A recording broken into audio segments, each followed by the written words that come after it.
గౌరవ ముఖ్యమంత్రి గారు విద్యపై చేసే ఎలాంటి ఖర్చునైనా రాష్ట్ర ఉజ్వల భవిష్యత్తు కోసం పెట్టే పెట్టుబడిగానే పరిగణిస్తారు. అర్హులైన విద్యార్థులందరికీ ఉచితంగా ఉన్నత విద్యను అందించే పూర్తి బాధ్యతను వహిస్తున్న ఏకైక రాష్ట్రం మన రాష్ట్రమే. జగనన్న విద్యా దీవెన ద్వారా 11,901 కోట్ల రూపాయలు మరియు జగనన్న వసతి దీవెన ద్వారా 4,276 కోట్ల రూపాయలు ఖర్చు చేయడం వలన ఇప్పటి వరకు 52 లక్షల మంది విద్యార్థులకు లబ్ధి చేకూరింది.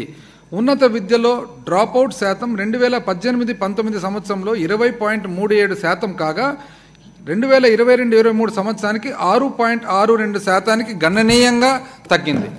అవుట్కమ్ అధ్యక్ష ఎంత అధ్యక్ష? ఖర్చు వచ్చేసి 11,901 కోట్ల రూపాయలు అధ్యక్ష. జగనన్న విద్యా దీవెన, జగనన్న వసతి దీవెన వచ్చేసి 4,276 కోట్ల అధ్యక్ష. లబ్ధిదారుల అధ్యక్ష 52 లక్షల మంది విద్యార్థుల అధ్యక్ష.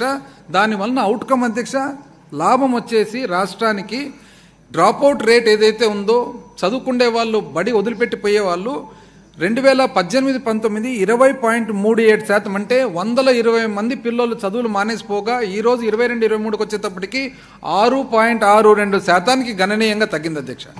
మధ్యలోనే చదువు ఆపేస్తున్న విద్యార్థుల శాతం గణనీయంగా తగ్గటానికి పై 2 పథకాలు సమర్థవంతంగా అమలు చేయడమే కారణమని గౌరవ సభకు తెలియజేస్తున్నాను.